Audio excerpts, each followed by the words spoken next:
This is a story called The Little Monsters, Chapter 101. The kids go skiing with the school, sneak out at night and get caught drinking. The kids are all at school when their form teacher announces that there's going to be a skiing trip. She says to them, "Here's a letter to take home to your parents. If you want to go on this trip, then you need to get your parents to sign the form I'm about to give you all. I'll need payment in full by a week on Friday. That gives you all almost 2 whole weeks to pay. Those who do not want to go, or whose parents won't allow them to go, will still have to come to school as normal. The trip will be in a month's time and it will last for 2 weeks. All the gang are really excited about this, and as soon as they get home, they give their parents the letter and they all said they could go. The next day they took their signed letters back to school with payment in full. Then Kicker had an idea. "Hey guys, I know how we can make this skiing trip even more exciting than it already is." "How, Kicker?" asked Stumpy. "Well, we've got loads of booze at the hideout. We could take some of that with us," answered Kicker. "Well, why don't we hang around outside the shops, and when anyone comes out with booze, we can take it," said Stumpy. "That's a great idea, Stumpy," said Creeper. Right now, guys, it's lunchtime and I'm hungry," said Stumpy. They all looked at each other, laughed, and together they said, "You're always hungry, Stumpy." Then they all laughed and went inside to have some lunch. That day after school they went home, had their tea, changed out of their uniform, did their homework, met at the swing and then went to the shopping centre. When they got there, they hid until someone came out of the shop with any booze. When they did and they turned their backs, the kids took the lot. They did this for a couple of hours and they took the lot back to the hideout and stayed there until it was time to go home. That night they all stayed at Creeper's house. The next day they spent the day hanging round the shopping centre, taking as much booze as they possibly could. On the day they were going on their trip, they left home with their suitcases and backpacks. They didn't have to be at school until 10 a.m, but they didn't tell their parents that. They used the extra time to go to the hideout and put as much booze as they could in their backpacks and suitcases. Then they made their way to the school. When they got there, they gave their names and then got on the coach. As they were approaching the place they were staying at, the gang noticed that there was lots of pubs and shops close by. That first night they were told by a member of staff that they could go and explore their surroundings, but not to go too far and to be back by 7:30 p.m.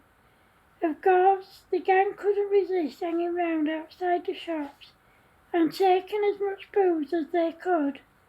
They put it in their backpacks, took it back to the hostel and hid it in their suitcases.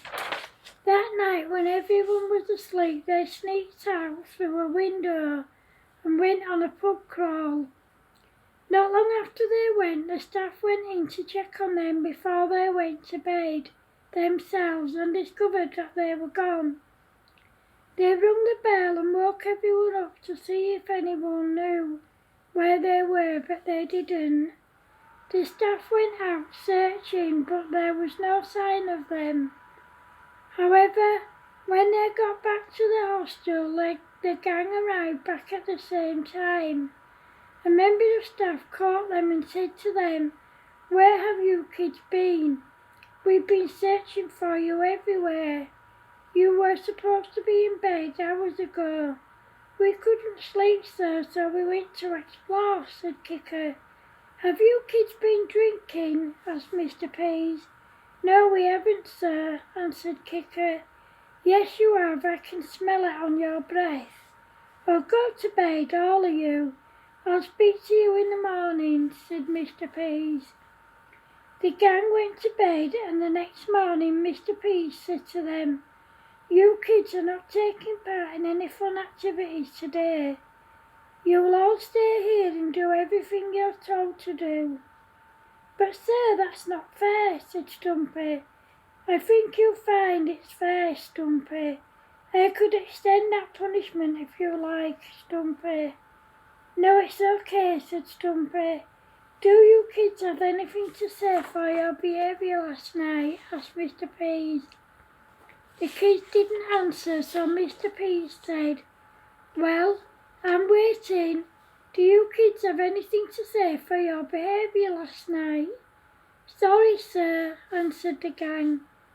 That day the gang stayed behind and they were given chores and extra schoolwork to do as punishment for their behaviour. However, they soon got bored, and as soon as Mr. Strawberry, who was looking after them, left the room to go to the toilet, they sneaked out and went to the park. As soon as Mr. Strawberry saw that they were gone, he went looking for them. He soon found them playing on the park nearby. He told them all to get back to the hostel, but they just ignored him, and he said to them, Either get back to the hostel now or this punishment will be extended over the next 2 days. They did as they were told, and over the next few days they were on their best behaviour. However, on the Saturday, Grumpy asked the other kids, Hey guys, who fancies getting drunk and having a party? Everyone laughed, and then they all started drinking. After a while they were all incredibly drunk and everyone was singing and laughing. Then Creeper said, Hey guys, I've just remembered. There's a CD player in the kitchen and I'm going to get it. Everyone laughed, and then Kicker said, I better come with you just in case you get caught. They sneaked into the kitchen and took the CD player and some CDs and went back to the dormitory. Everyone was having a ball, and then Mr. Pease came in and turned the music off. Then he said, What on earth's going on here? We're having a party, sir, said Mark Banana. Oh, you are you? Well, where did you get all the alcohol from, said Mr. Pease. From the kitchen, sir, answered Bumpy. Right, all of you. We go home tomorrow. Every one of you will do lunchtime and after-school detention for a month. All of your parents will be informed of your behaviour, as will Mrs. Tinker. Now get to bed, all of you, right now, said Mr. Pease. As Mr. Pease left the room, they all cracked out laughing and then went to bed. The next day they all went home. But the following Monday, Mrs. Tinker caned every one of them for their behaviour. When the gang's parents found out what they'd been up to, they smacked them harder than ever. Then they grounded them until further notice. Of course, as soon as they got to their rooms, they climbed out of their bedroom windows, met at the swing, and went to the skate park. When they went home, they climbed back into their houses through their bedroom windows, and their parents had no idea that they'd been out. End of chapter 101. Hope you like it, guys. Thanks for watching. Love yous. Bye.